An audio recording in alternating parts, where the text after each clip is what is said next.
오늘은 사사기서를 공부하겠습니다.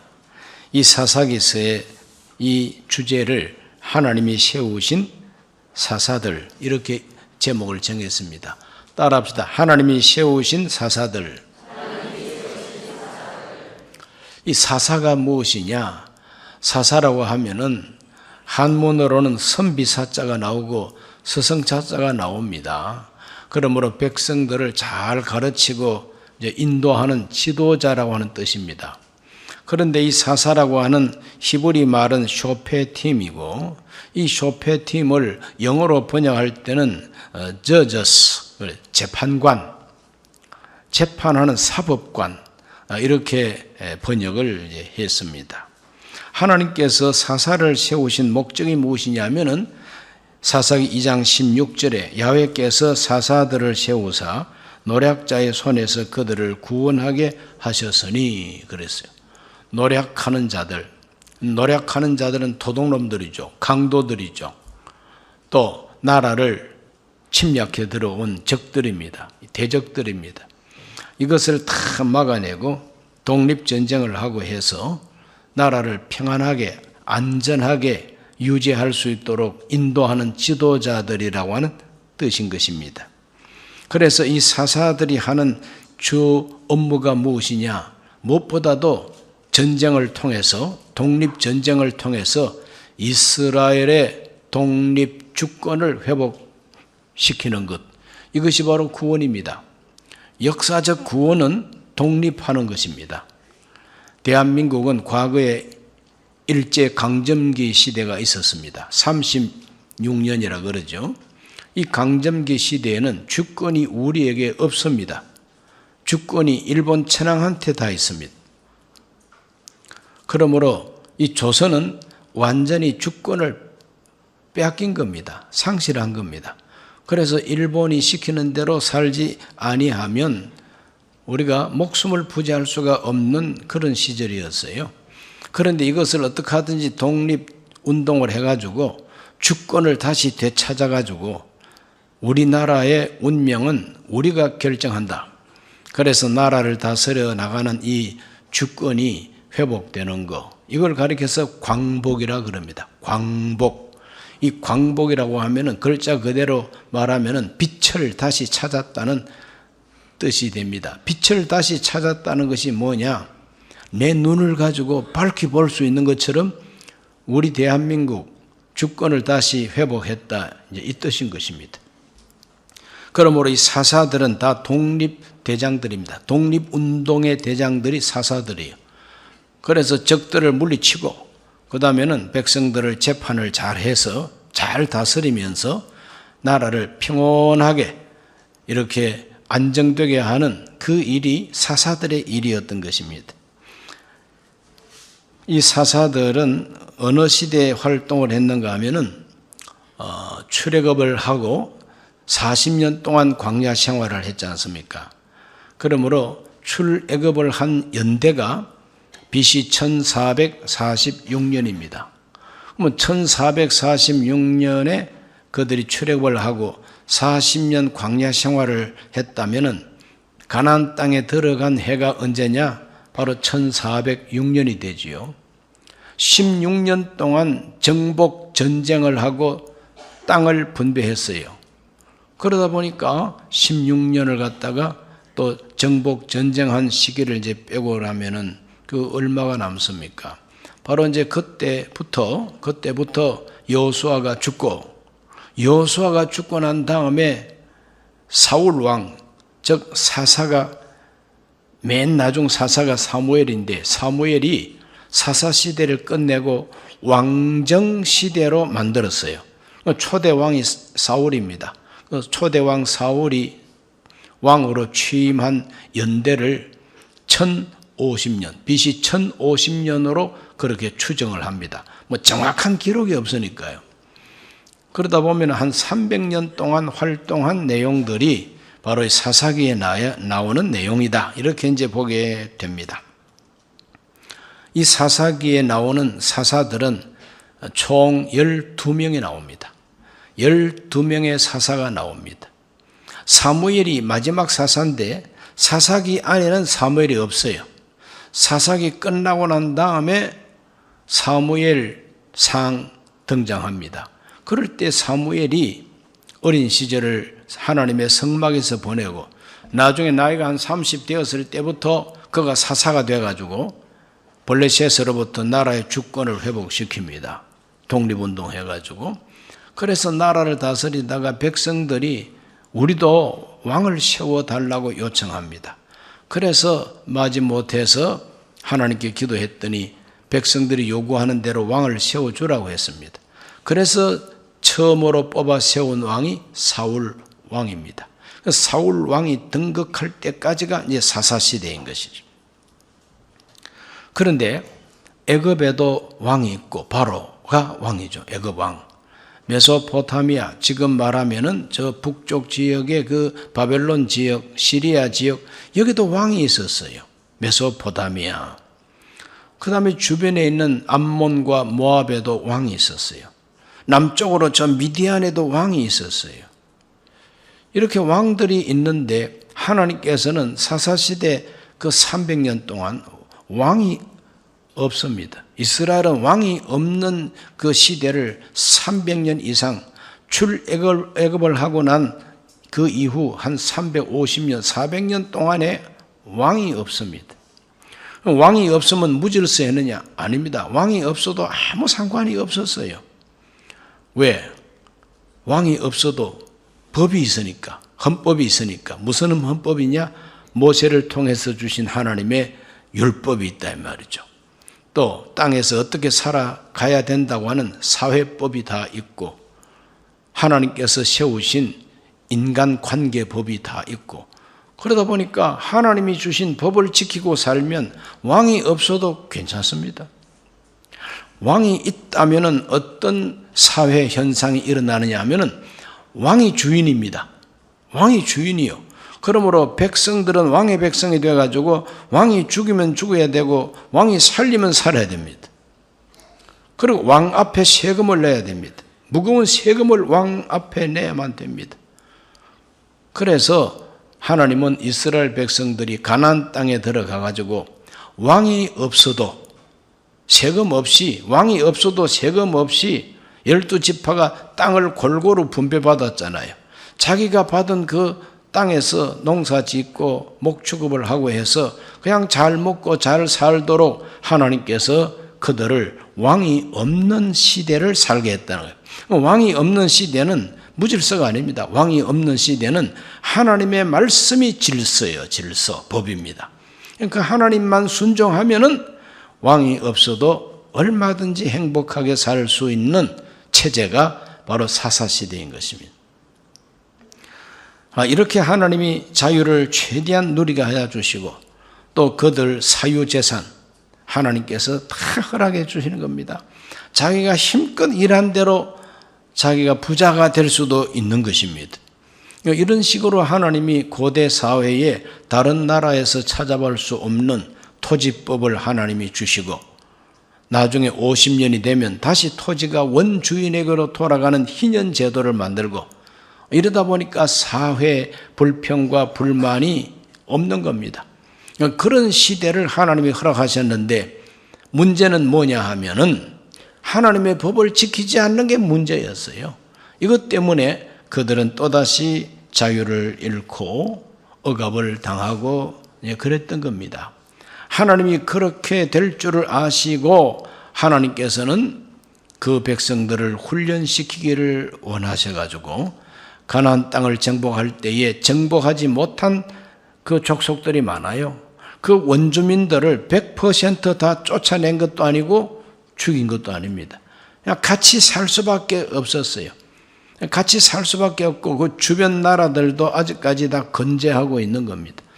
왜 하나님께서 100% 정복하지 못하게 하셨느냐 하면은 남아있는 그 주변 나라들과 함께 살고 있는 원주민들이 하나님의 백성된 이스라엘이 하나님께 순종하면 그들은 충실한 종이 되고 나무 패고 물 깃는 사람이 돼가지고 이스라엘을 섬기는 족속이 되는 겁니다.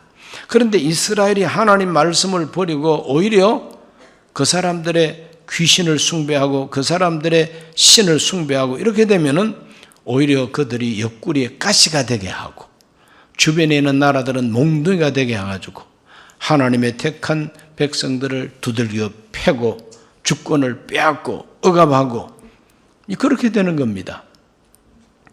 그렇게 해서 이 사사기 300년 역사는 하나님께서 복을 주시면 그 복을 받아가지고 감사합니다 하고 오래오래 살면 좋겠는데 또 불순종했다가 그래서 하나님께서 때리고 그래서 주권을 빼앗기면 더 울고 불고 회개하면 또 하나님이 사사를 세워가지고 다시 회복시켜 주시고 이러한 역사가 파도처럼 계속되고 있는 그 기록이 사사기라 하는 것을 먼저 아시기를 바랍니다. 이 사사기 300년 동안에 거듭 반복되는 현상이 있어요. 마치 수레바퀴가 돌아가듯이 거듭되는 현상이 네 가지 특징이 있어요. 첫째는 뭐냐? 이스라엘 백성들은 하나님 앞에서 거듭 악을 행하는 민족이었다는 겁니다. 하나님 앞에서 악을 행하는 이스라엘의 이야기가 사사기에 나옵니다. 자, 그런지 안 그런지 이제 성경을 이제 확인하면서 공부해야 되겠죠. 사사기 2장 11절로 13절을 다 같이 한 목소리로 읽습니다. 이스라엘 자손이 야훼 목전에 악을 행하여 바알들을 섬기며 애굽 땅에서 그들을 인도하여 내신 그들의 조상들의 하나님 야훼를 버리고 다른 신들 곧 그들의 주위에 있는 백성의 신들을 따라 그들에게 절하여 야훼를 진노하시게 하였으되 곧 그들이 야훼를 버리고 바알과 아스다롯을 섬겼으므로 그랬어요. 그러니까 살만하면은 그 살만한 것이 하나님의 은혜인 줄을 잊어버린다는 거예요. 살만하면 하나님의 은혜를 잊어버려. 하나님이 살아 계시다 하는 걸 잊어버려요. 하나님이 주인이시다 하는 걸 잊어버려. 그 잊어버리니까 엉뚱한데 관심을 두게 됩니다. 하나님을 잊어버리고 주변을 살펴보니까 여러 종류의 신들이 있습니다. 바알 신이 있고 아세라 신이 있고 뭐 여러 가지 신이 있습니다. 저 신들을 숭배하면은 우리가 더 잘 살겠지. 이래가지고 그냥 우상 숭배에 빠져버렸다고 하는 기록이 사사기에 많이 나옵니다. 3장 7절도 읽어보겠습니다. 이스라엘 자손이 야훼 목전에 악을 행하여 하나님 야훼를 잊어버리고 바알들과 아세라들을 섬긴지라. 3장 12절도 있습니다. 이스라엘 자손이 또 야훼 목전에 악을 행하니라. 이스라엘 자손이 야훼 목전에 악을 행함으로 야훼께서 모압 왕 에글론을 강성하게 하사 그들을 대적하게 하시며 4장 1절 읽습니다. 4장 1절 에훗이 죽으니 이스라엘 자손이 또 야훼 목전에 악을 행하매. 또 악을 행했다는 거예요. 또 핸드폰 올리고 있네요. 6장 1절도 읽습니다. 시작. 이스라엘 자손이 또 야훼 목전에 악을 행하였으므로 야훼께서 7년 동안 그들을 미디안의 손에 넘겨주시니. 계속 악을 행합니다. 13장 1절 이스라엘 자손이 다시 야훼 목전에 악을 행하였으므로 야훼께서 그들을 40년 동안 블레셋 사람의 손에 넘겨주시니라. 이때까지 이렇게 쭉 읽은 말씀의 결론이 뭡니까? 이스라엘이 살만하면 또 악을 저질러서 하나님을 떠나고 우상을 숭배했다고 하는 이야기입니다. 이게 뭐 한두 번이 아니에요. 계속해서 그 모양입니다. 우리가 이 성경 읽어볼 때 그 이스라엘이 이 사람들이 좀 모자라는 인간들 아니에요? 한번 혼났으면 다시는 그러지 말아야 되는데 혼이 나가지고 그냥 죽을 뻔하다가 하나님이 살려주고 하나님이 다시 위대한 지도자를 세워줬으면 끝까지 이제 하나님 잘 섬겨야지 또 악을 행하고 또 악을 행하는 거예요. 이제 이와 같이 이스라엘 백성들이 참 구제불능 민족처럼 넘어졌다가 세워주면 또 넘어지고, 세워주면 또 넘어지고, 이렇게 하는 거예요. 그러니까 이와 같은 역사는 오늘 우리에게 어떠한 교훈을 주고 있느냐 하면, 우리 인간성이라는 것이 하나님을 믿으면서도 살만하면 또 넘어질 수 있다고 하는 것을 가르쳐주고 있는 겁니다. 그러니까 저와 여러분도 별 수 없는 인간성을 갖고 있기 때문에 사사기에 나오는 이 악순환이 내게도 있을 수 있다 하는 것을 알고 겸손하셔야 된다는 겁니다. 오늘 이 시대에 이와 같이 하나님 앞에 악을 행하는 현상은 어떤 현상이냐? 당시에 이스라엘 백성들이 가장 많이 숭배했던 그 우상이 바알입니다. 바알.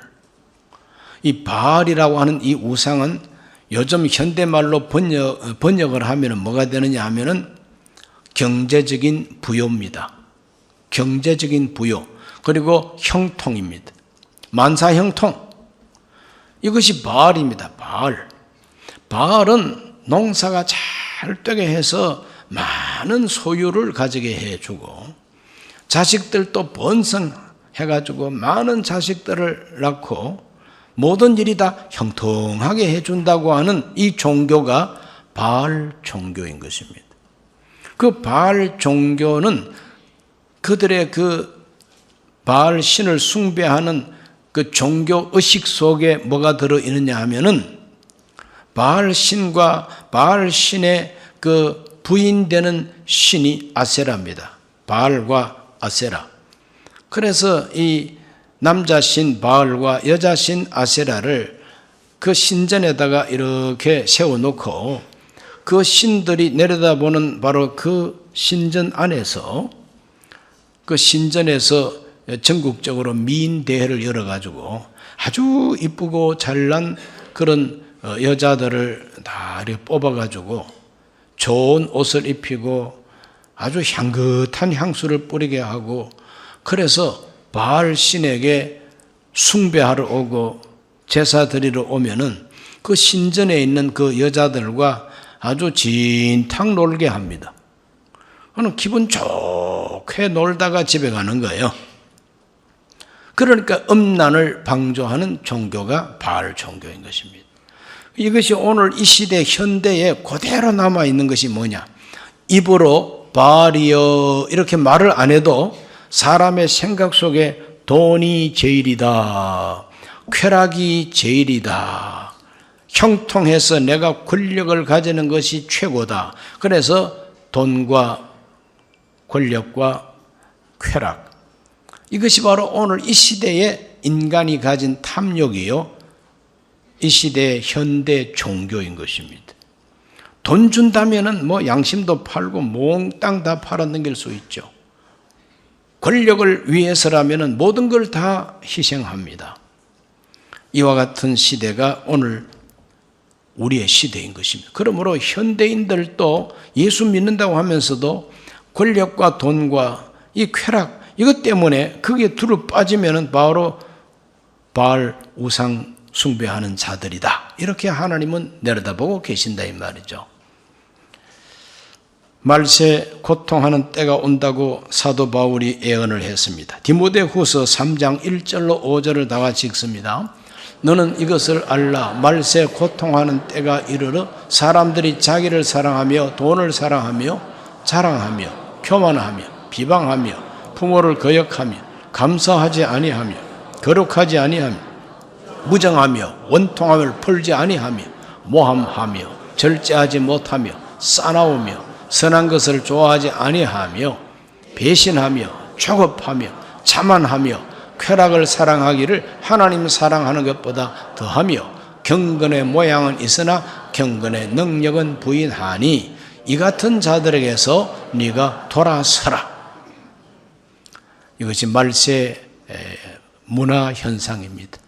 이 말세가 되면은 이와 같은 때가 이제 도래한다는 거죠. 여기에 나열되어 있는 이 특성들이 바로 이 말세의 문화 현상인 것입니다. 쾌락 사랑하기를 하나님 사랑하는 것보다 더한다 그랬어요. 경건의 모양은 있으나, 경건의 모양이 뭡니까? 예배당 잘 잘 짓고 대리석 가지고 잘 꾸미고 성가대 음악적으로 뛰어나고 목사가 입는 가운 아주 멋있게 입고 예배 드릴 때 음악 소리 아주 그냥 예배 드리는 형식 속에 장엄하고 경건한 분위기, 이거 다 경건의 모양입니다. 천주교로 말할 것 같으면 다 손 모으고 성호를 꺾고 그러면서 속으로 미사 끝나면 저놈 죽여야지. 이와 같은 태도라 이 말이죠. 이와 같은 태도요. 그래서 그 마피아의 주 종교가 캐토릭 아닙니까? 시커먼 옷 입고. 그 마피아의 주 종교가 캐토릭입니다. 경건의 모양은 있습니다. 그러나 경건의 능력이 없어요. 속이 완전히 썩어버렸단 말이에요. 껍데기만 있고 속은 다 썩었어요. 이거 바로 경건의 모양은 있으나 경건의 능력은 없다. 우리 기독교적으로 말하면 세례받고 교회 직분받고 오랫동안 그 교회의 터줏대감처럼 그렇게 앉아있지만 속이 텅텅 비어서 경건의 능력이 없어.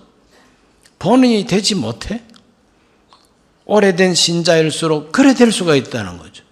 사사기가 지금부터 1300전의 이야기가 아니라 바로 오늘 우리의 이야기가 될 수 있다 하는 것을 성경을 공부하면서 우리가 깨달아야 한다 하는 것입니다.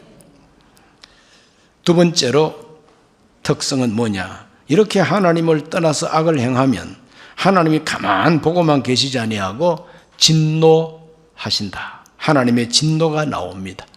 하나님이 아주 화를 내세요.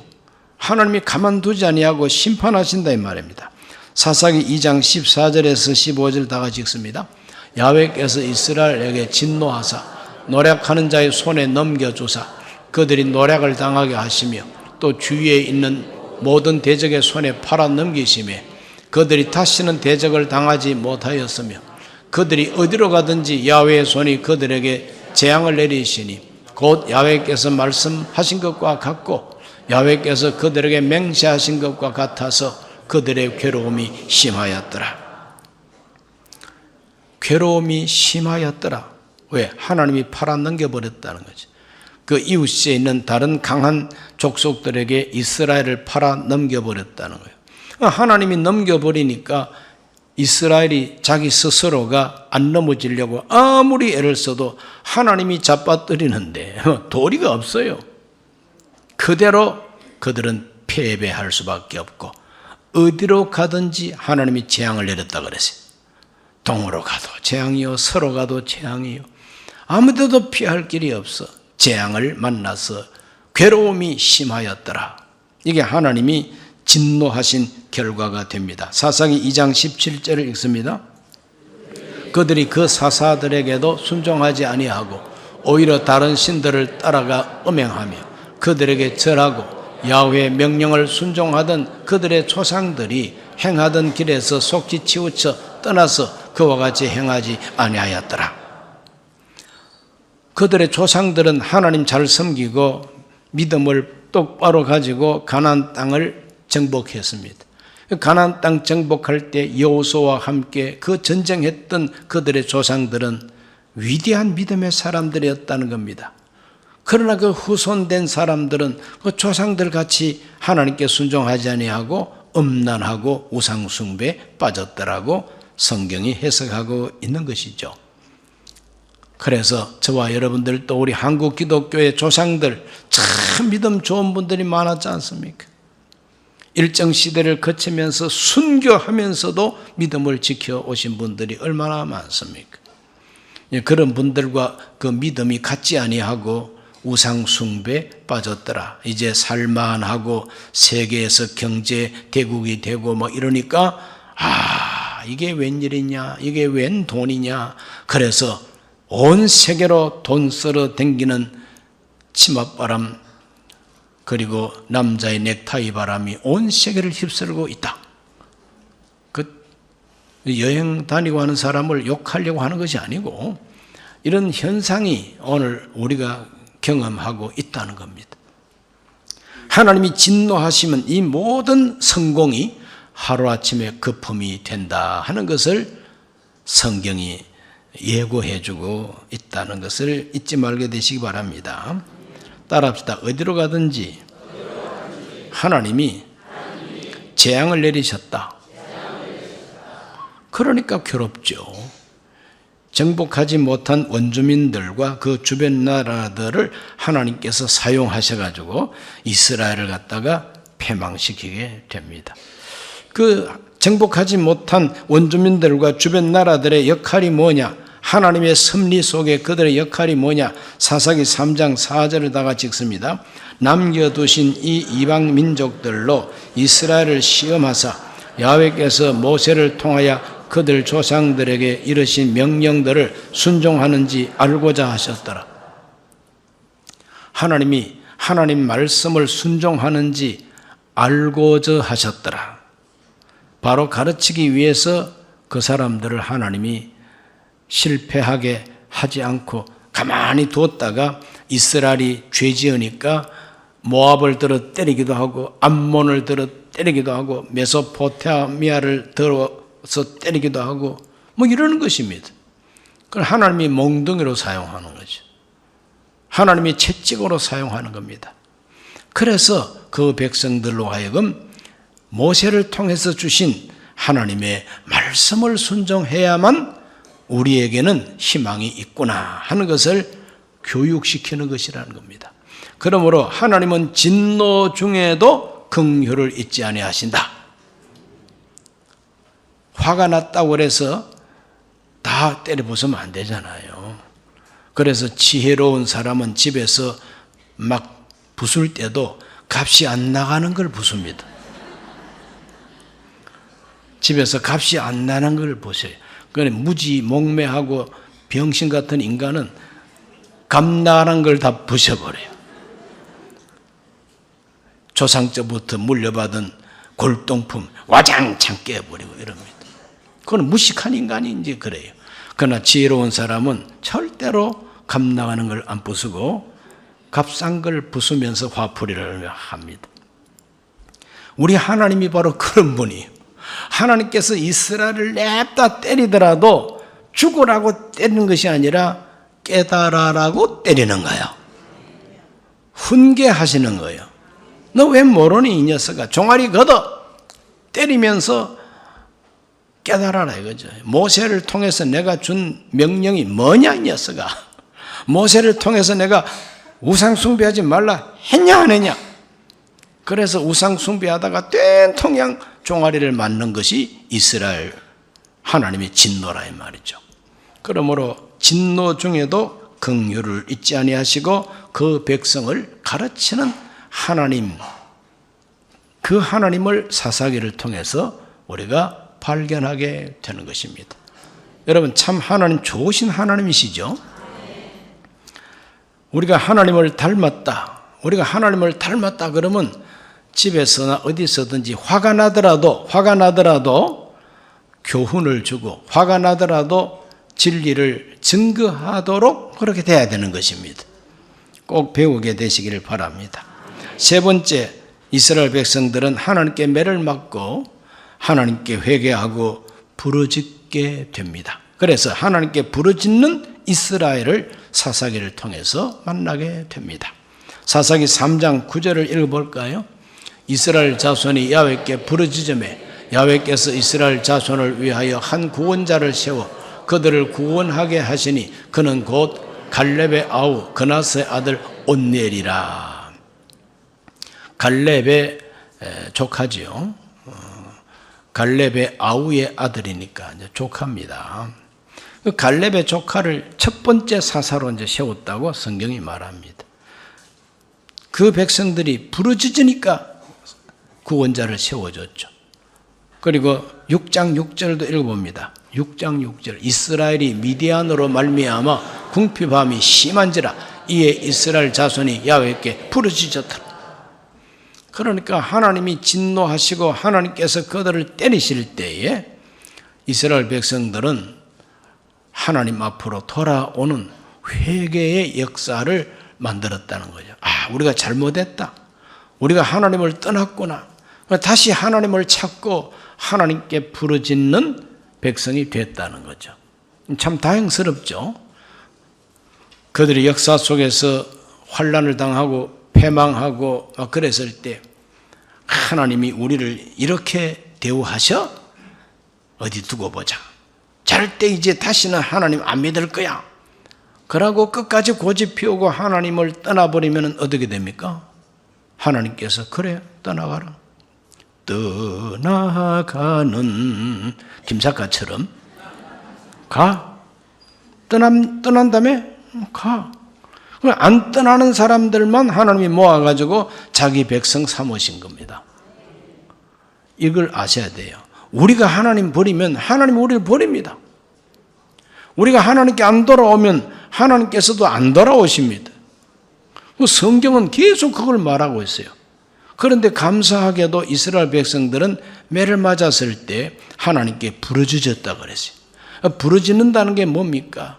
매를 맞고 아프고 고달프고 괴로워도 우리가 하나님 떠났기 때문이라는 걸 깨닫고 회개하고 다시 하나님을 확 붙드는 거 아닙니까? 부르짖었다는 게. 그 부르짖음 속에 하나님께로 돌아오는 회개가 있고 그 부르짖음 속에 하나님이 우리를 불쌍히 여기면 우리가 구원받는다는 믿음이 있는 것입니다. 그리고 하나님께 우리를 구원해 달라고 하는 간절한 기도가 부르짖음 속에 있는 것이죠.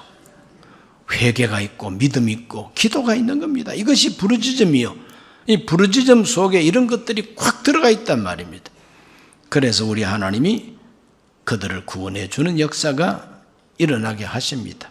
삼손이라는 사람은 참 힘이 헬라 신화에 나오는 헤라클레스보다도 더 힘세었던 사람이 삼손입니다. 삼손은 당할 자가 없어요. 그러나 그의 약점은 뭐냐? 여자와 노는 것이 너무 좋아가지고 노는 게 제일 좋아. 친구들 모여라. 꼭 뽀로로처럼. 삼손은 여자들하고 노는 것이 너무나도 즐거운 그 기질을 갖고 있는 거죠.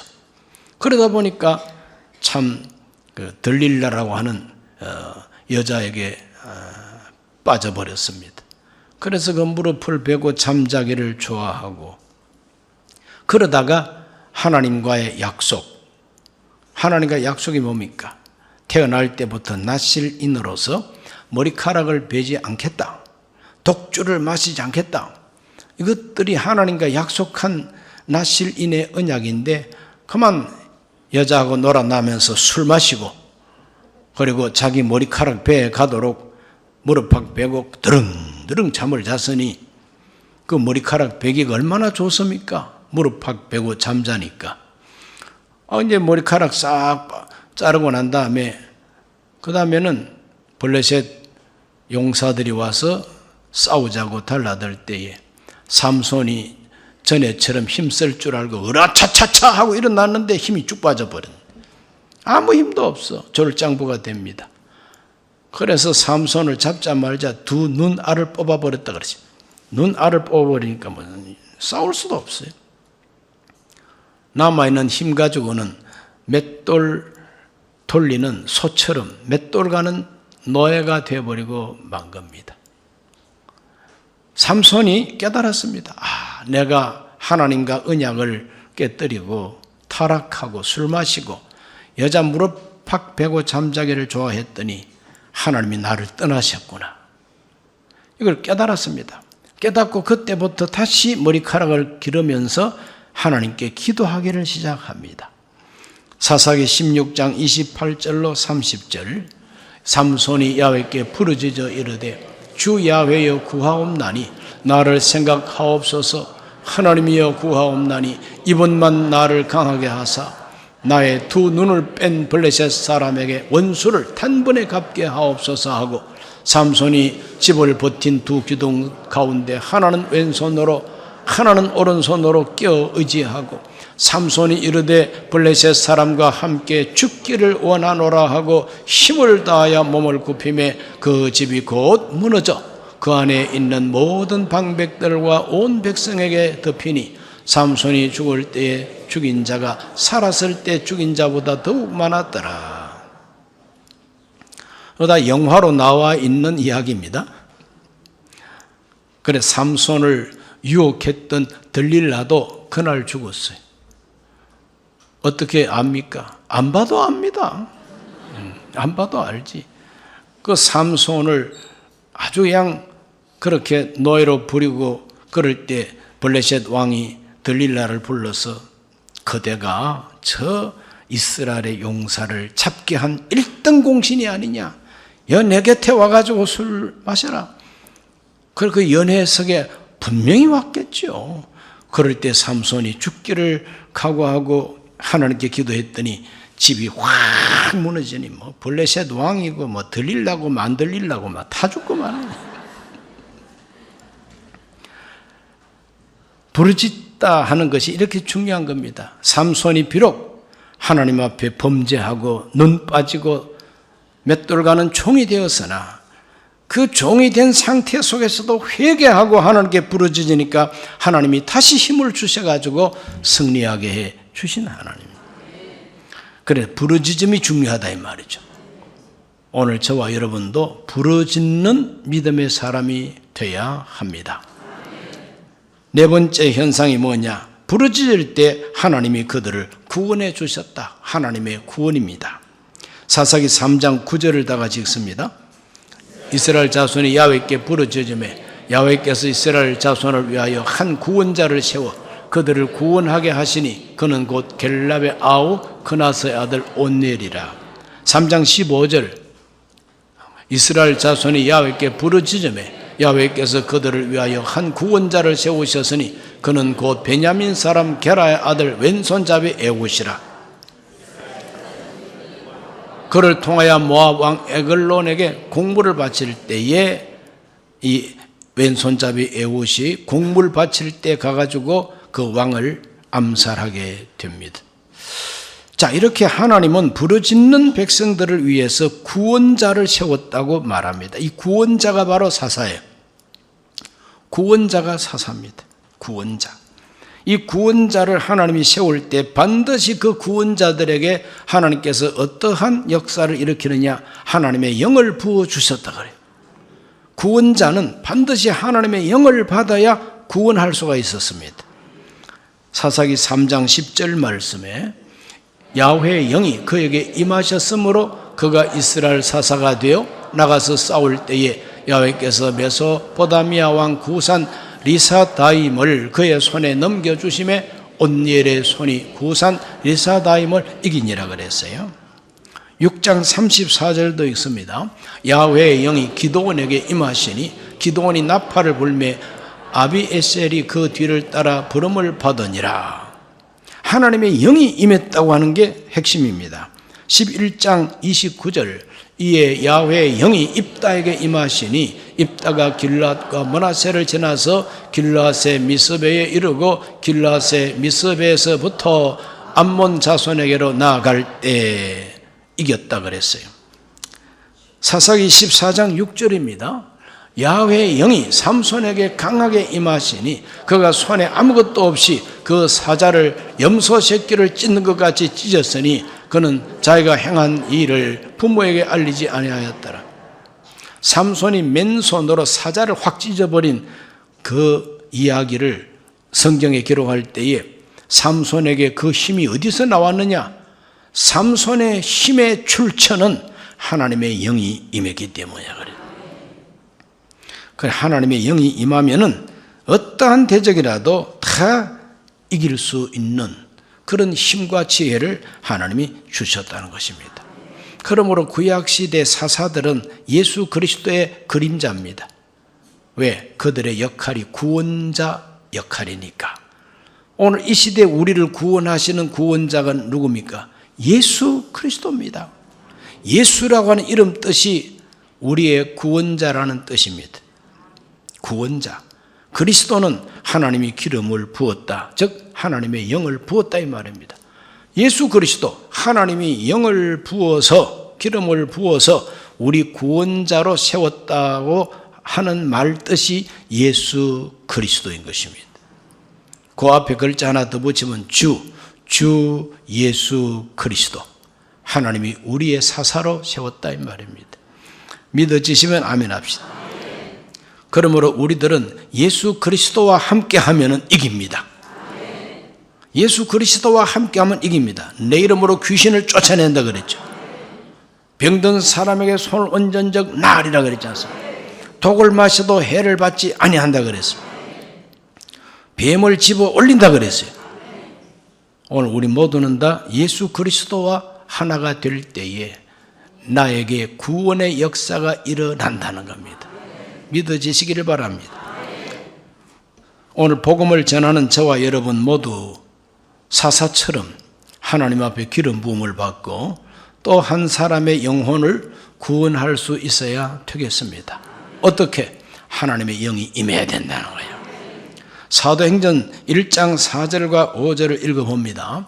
사도와 함께 모이사 그들에게 분바하여 이르시되 예루살렘을 떠나지 말고 내게서 들은 바 아버지께서 약속하신 것을 기다리라. 사도 요한은 물로 침례를 베풀었으나 너희는 몇 날이 못되어 성령으로 침례를 받으리라. 1장 8절 오직 성령이 너희에게 임하시면 너희가 권능을 받고 예루살렘과 온 유대와 사마리아와 땅끝까지 이르러 내 증인이 되리라 하시니라. 여기서 하는 말도 성령이 임하시면 너희가 권능을 받는다. 이거 새삼스러운 이야기가 아니라 사사시대부터 하나님의 영이 임하시니까 그들이 권능을 받아가지고 사자도 막 찢어버리고 전쟁에서 이기고 이스라엘을 구원해냈다는 겁니다. 오늘 우리 모두가 다 작은 사사처럼 돼가지고 복음을 전하고 악한 세력을 물리치고 사람을 구원으로 이끌어낼 수 있기를 주의 이름으로 축원합니다. 기도하겠습니다. 하나님 아버지, 오늘 사사기서를 공부했습니다. 하나님이 복을 주셨으나 거듭거듭 악을 행하여 하나님을 떠나는 이스라엘 백성을 봅니다. 하나님 앞에 벌을 받아서 고난당할 때 그들은 멀리 도망가지 아니하고 회개하고 돌아왔습니다. 회개하고 돌아올 때 하나님은 그들을 구원해 주셨습니다. 오늘 우리 모두가 다 이 사사기서에 나오는 이 역사에 반복되는 현상을 바라보고 나는 지금 어떤 상태에 있는가를 발견하게 하여 주셔서 부르짖는 자들이 되게 해 주옵소서. 예수님 이름으로 기도하옵나이다. 아멘.